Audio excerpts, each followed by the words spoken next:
Hi everyone and welcome back to the Law of Attraction Life Coaching Podcast. My name is Laura, and if you haven't met me already, I'm a life coach, I'm an author and I'm a lecturer, and I practice currently in the Bath, Bristol areas, and I also run groups that are hoping to start back up again soon in Cardiff as soon as this quarantine has ended. Now, I hope you are all well and looking after yourselves in this very odd, almost quite surreal time that we're living in, where very quickly it feels as if everything has changed and yet nothing has changed. So I hope that you guys are, looking after yourselves in this quarantine, that you're keeping fit and getting outside every day, that you're keeping some routine and self-care up, and that you're finding time that maybe you haven't had up until now to actually do things that daily life and typical kind of work stress is taken away from, whether that's, learning a new language or watching films that you've not had time to, or talking to people, or whatever it is.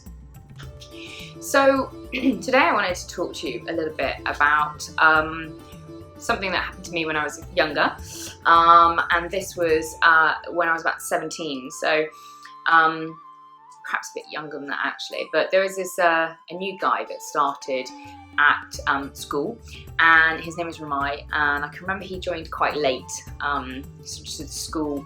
I think he joined kind of when we were in sort of year 10 really, so that was kind of like the penultimate year that people would be in compulsory education, and he was this really nice guy. He kind of joined, he was very kind of different to perhaps everybody else who was in the college. He was a Hare Krishnan, so quite a different kind of way. I mean, most people that were in my school were either kind of Christian or had no religion at all, so probably the first kind of Hare Krishnan that I'd actually been introduced to, that I'd kind of got to know. And anyway, Ramai was a really lovely guy, very sweet, and I just absolutely just fell for him entirely.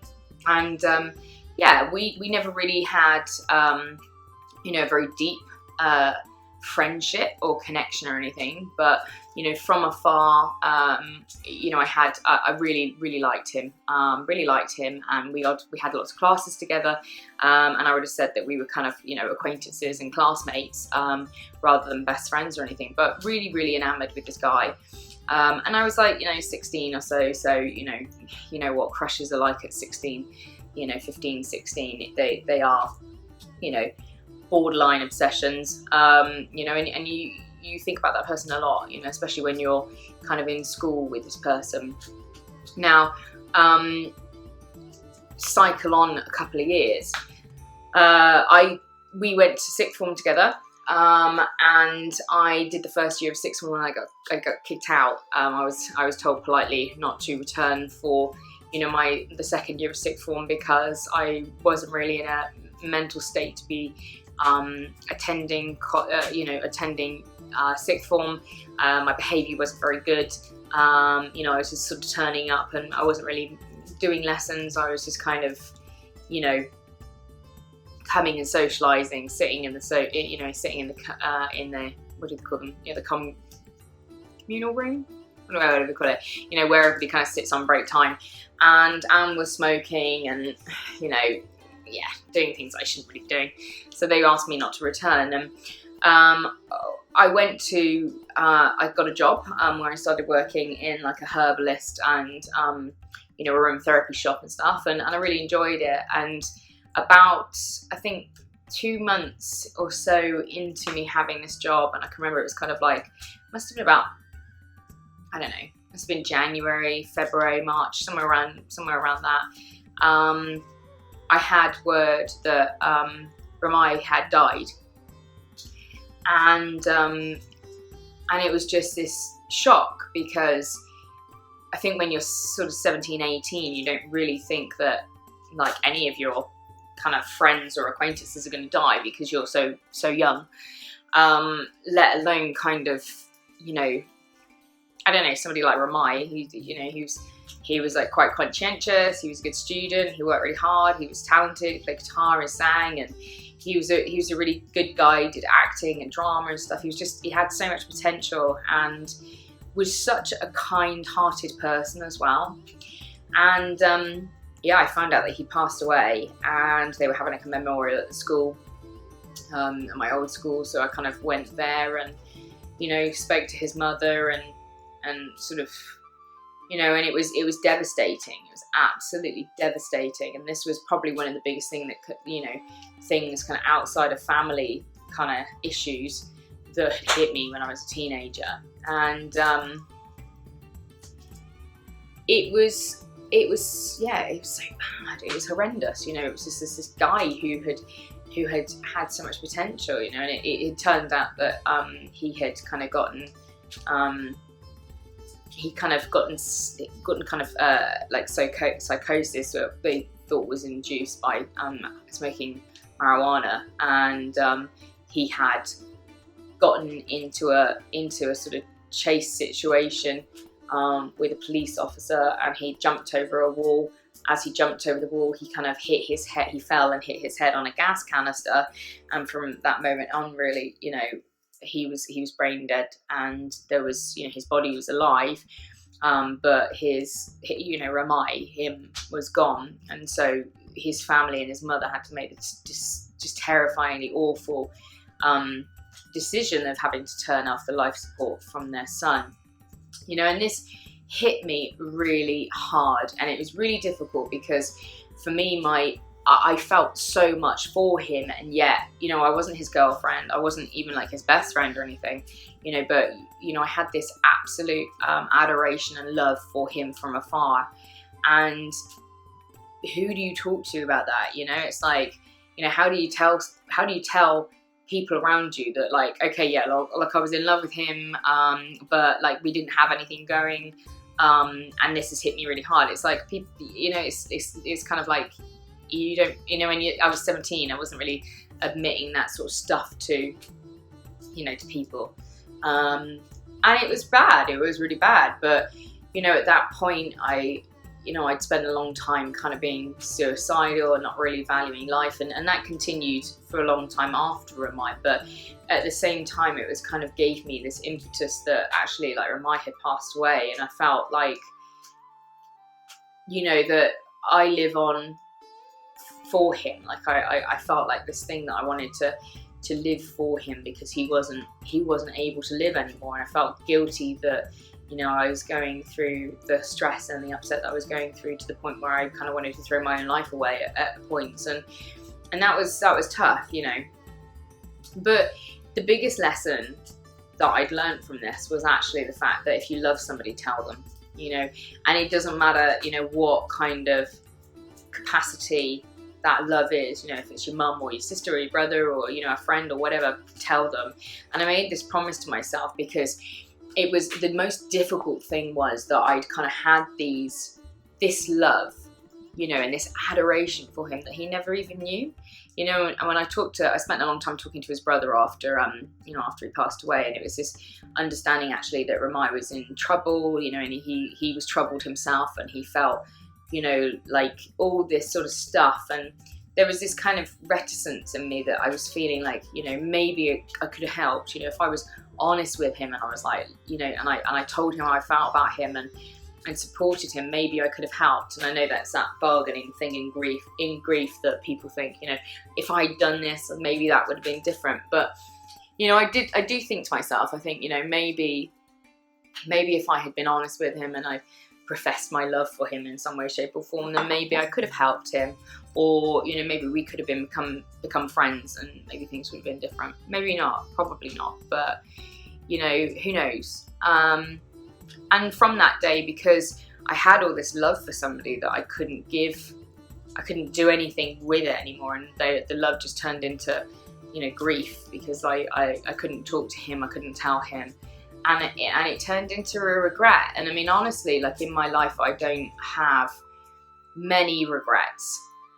And I suppose now, you know, it's not a regret because of the lesson that I've learned from it. But at the time, I regretted so heavily never ever telling him how I felt, because he was gone. I couldn't talk to him anymore. You know, all that love that I had for him could never be professed. It could never be, he could never understand that. And you know, and I thought about this, and I was thinking about, like, you know, this guy who had felt like, you know, that he'd had issues and things, and it's like, you know, people go to funerals, you know, you go to people's funerals, and all these people standing up telling everybody how fantastic this person was, how much they meant to them, how much they love this person. It's like, why are we doing this after people have passed away, you know, and when those people can't hear it anymore? Why do we do that? You know, why don't we have like living memorials where we stand up and we tell our friends how much they mean to us, and we tell our family members how much we love them, and we talk about our dearest memories with these people? Why don't we do that when we're alive? And for me, I made a promise to myself after, you know, Ramai passed away, that I was never ever going to not tell people that I love them. And you know, my friends will you know, will vouch for this, that, you know, every now and again I tell them every time I see them that I love them. You know, I tell them when I talk to them that I love them. You know, I give out that energy of love, and, you know, I do yearly, if not, you know, more regularly, definitely birthdays, you know, I tell people, you know, put posts up about my friends on my social network about how much I love them, and this, and why they're amazing, and, you know, and it's, and this kind of like public show of love, I think that sometimes that, you know, people can be embarrassed, or that they think that it's,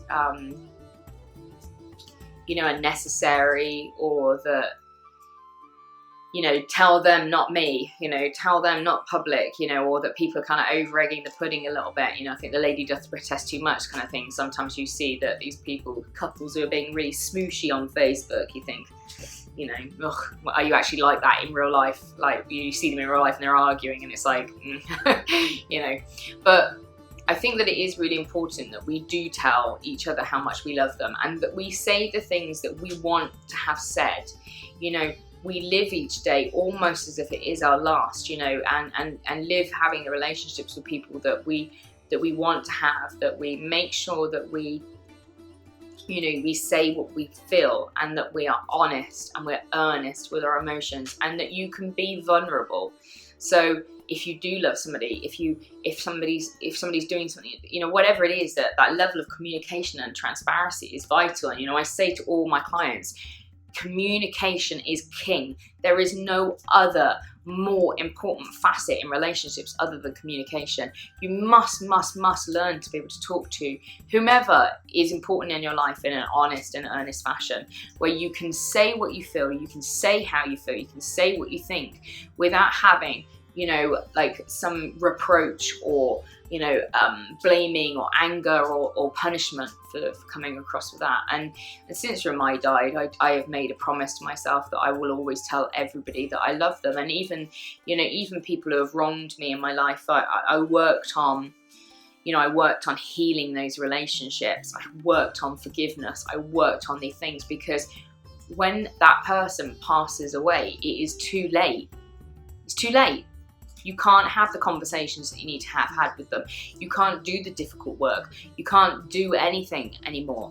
And you're left with this, you know, this kind of huge amount of like feeling that ends up being like a pit of lead in your stomach. And it's like, you can't express that. You can't express that after the person's passed away. And also the devastating thing is that these people may never know how much you love them. They may never know how much you cared. And so having that, you know, vulnerability and the courage to say how you feel is so powerful. It's so important, because you never know, they might feel the same way, or you never know, you might make someone's day, you know, and you never know what might happen from that. And, you know, if you've had somebody that's hurt you or harmed you, and you give them the power, you know, give them the gift of forgiveness, God, you're powerful. It's powerful, you know. And life is short. You know, I've had some really shit things done to me in my life, and there's not much that I don't forgive, because life is short. And it's like, what do you want to carry with you? You know, anger, hatred, you know, all of those really low level, low vibration emotions are toxic.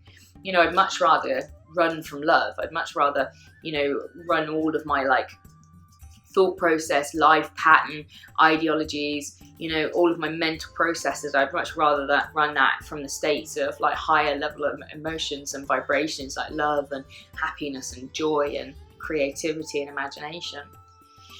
And in this time when we're in quarantine and there's this threat of coronavirus that's kind of hanging over people's heads, and and I know that most of our parents are in the risk category, but that's not to say that they're the only ones who are at risk. You may have friends who have got diabetes or asthma or whatever that are also at risk, and it's really important that at this time now, when we have a threat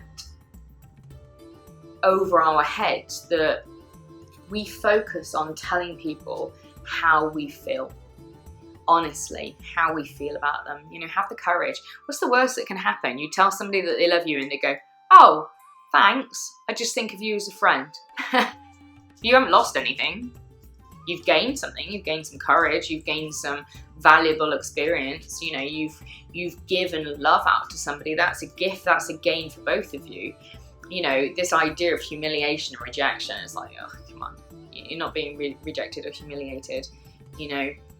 Just because somebody doesn't love you back, it's not a rejection. It's just no, that's the end of that opportunity for maybe that they would love you back. But it's not a rejection per se. And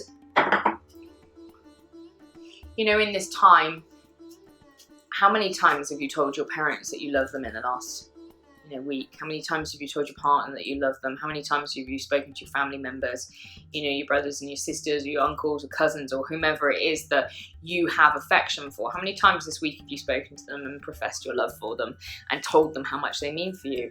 Because I think that it's a very sad waste of love and affection and emotion if we all wait until somebody's funeral or somebody's obituary where we are then telling them.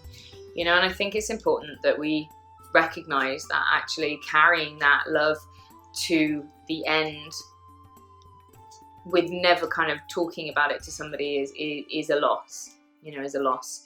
And I wish I had told Ramai. I wish I had been brave at that time and had told him that I adored him and I thought he was fantastic.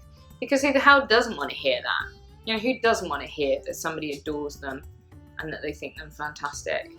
I don't know anybody who, in their right mind, that if you went up to me and said, "I adore you and I think you're fantastic," they'd turn around and ridicule and humiliate and reject you. I think they'd probably just be like, "Wow, that's really sweet.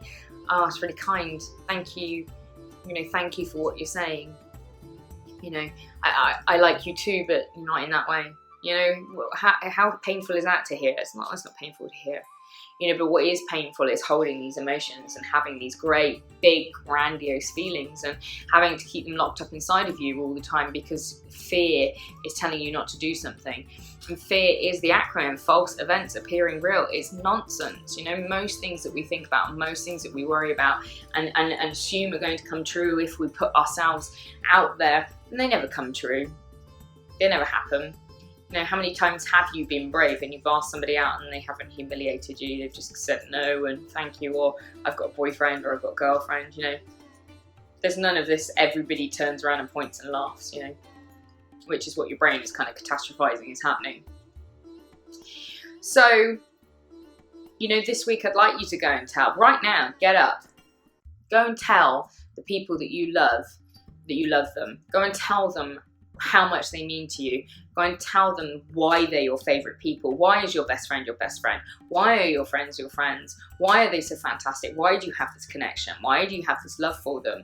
And tell them, because it will start just abject joy for everyone that just circulates forward, and it will stop people from being in a situation where the things that they wish they'd said go unsaid. And at this time with coronavirus kind of hanging over lots of people's heads and lots of separation and people having to kind of talk through, WhatsApp or videos or whatever, now's a perfect time, to go and tell people how much you love them.